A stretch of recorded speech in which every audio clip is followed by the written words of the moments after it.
위해서 잘 살고 계신가요? 진짜 나답게 사는 법, 이게 과연 무엇일까요?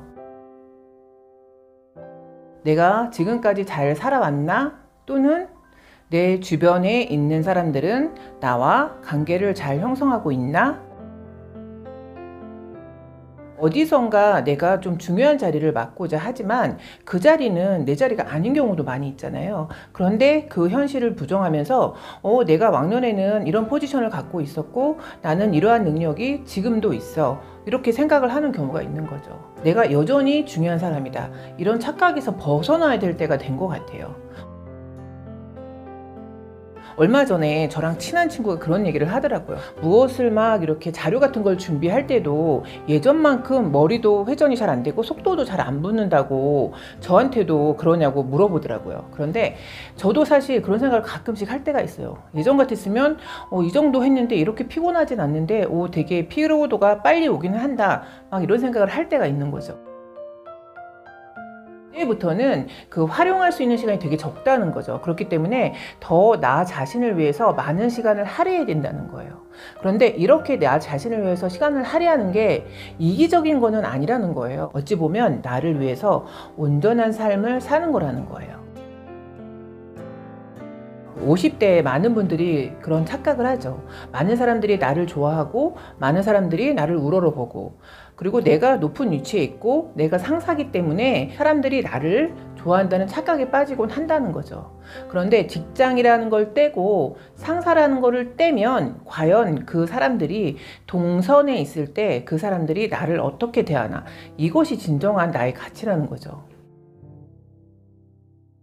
일주일 중에 단 하루라도 나만을 위한 시간을 확보해 놓으신 게 있으실까요? 저 같은 경우에는 토요일과 일요일 이틀 중에 하루는 저만을 위한 시간을 반드시 빼서 할애를 해요.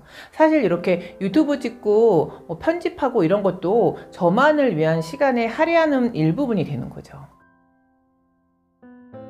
나에게 잘하는 법에 대한 리스트를 한번 적어보는 것도 꽤 의미가 있다는 거예요. 미움받는 게 무서워서 이 눈치 보고 저 눈치 보고 내가 무슨 말을 했는지도 기억을 못하고 내가 어떤 행동을 했는지도 기억을 못하고 상대방이 상처받는 거에 대해서 전혀 인지 못하시는 분들이 있어요. 자기 감정하고 밖으로 하는 행동이 일치가 안 되기 때문에 감정 정리가 안 될 때가 있다는 거죠.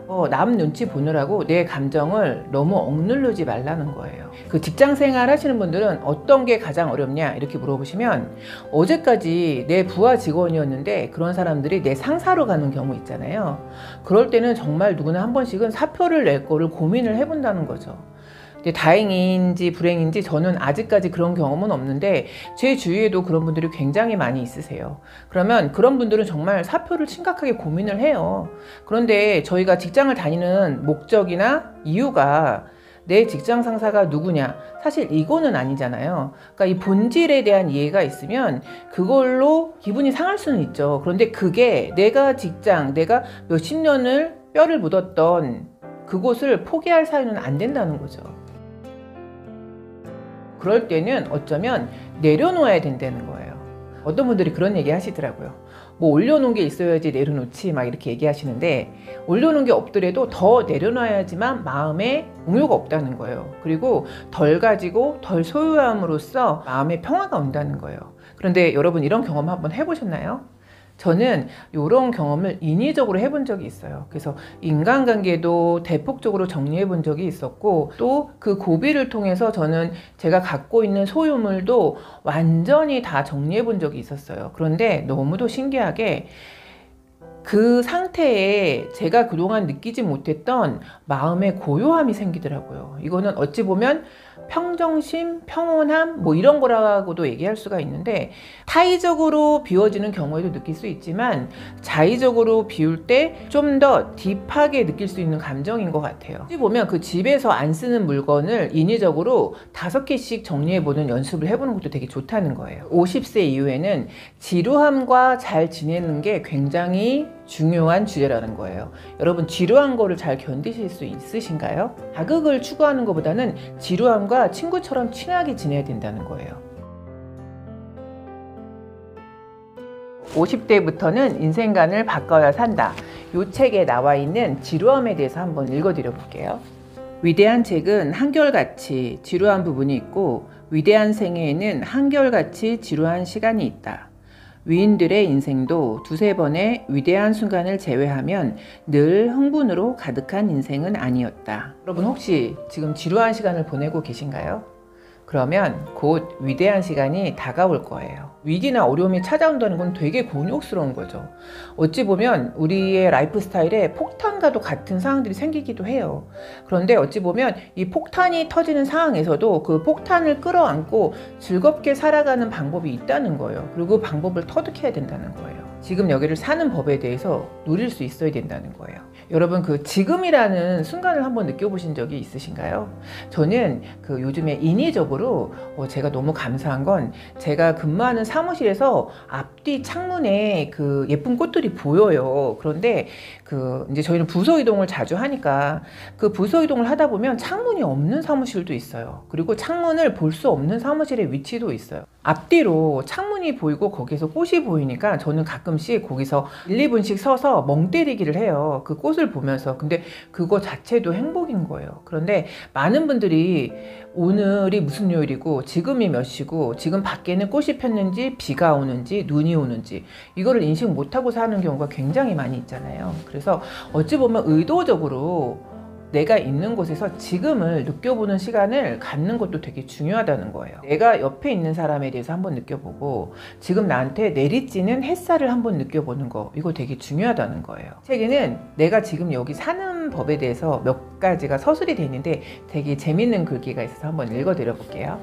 즐거움은 처자식이 다 모여 옹기종기 머리를 맞대고 음식을 먹을 때, 즐거움은 간만에 생선을 지져서 아이들이 맛있어 맛있어 하며 먹을 때, 즐거움은 따뜻하게 갠 봄 가을날 외출할 때, 즐거움은 아침에 일어나서 어제까지 없었던 꽃이 피어 있는 것을 볼 때, 아름답구나 창지문 구멍으로 은하수를 보니, 달 밝은 밤에 가난한 마을을 지나갔다. 이게 인생의 즐거움이라는 거예요. 즐거움이 뭐 별거 있을까요? 이렇게 그림이 그려지는 이런 한 순간순간을 느끼는 것도 행복이고 감사함이고 즐거움이라는 거를 인지하는 게 되게 중요한 것 같아요. 많은 분들이 버킷리스트를 꿈꾸면서 살잖아요. 저도 그 제 안방 그 화장실에 제 미래 버킷리스트를 이렇게 만들어서 제가 이렇게 붙여놓은 게 있어요.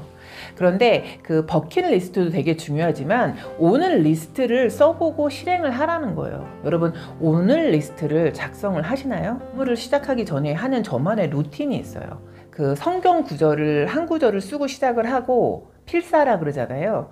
그리고 하나는 영어 문장을 한 문장 쓰고 시작을 해요.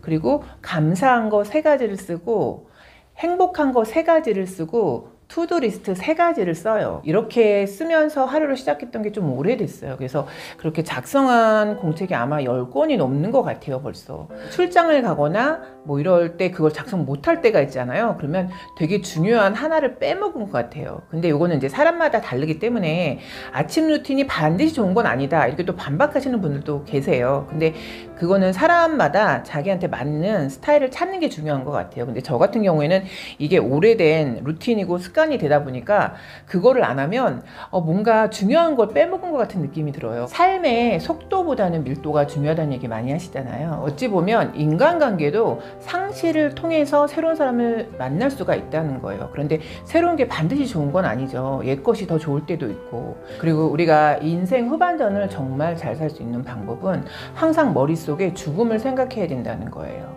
우리가 언젠간 죽는다는 사실을 잊지 않으면 우리가 이렇게 살지는 않는다는 거예요. 제가 그 며칠 전에 패션 오브 크라이스트를 다시 볼 기회가 있었는데 그냥 혼자 보고 싶은 영화였기 때문에 혼자 가서 봤는데 제가 그거를 보면서 얼마나 펑펑 울었는지 몰라요. 그리고 정말 그 화면을 볼 수가 없었던 거예요. 내가 오늘 만약에 죽는다, 이런 질문을 스스로에게 던지시고 이 질문에 대한 뜻을 정확하게 알 수 있다면 삶의 방향이 정말로 달라진다는 거예요. 지금까지 살면서 정말 후회하지 않는 3가지가 있다 그러면 뭐를 꼽으실 수 있을까요?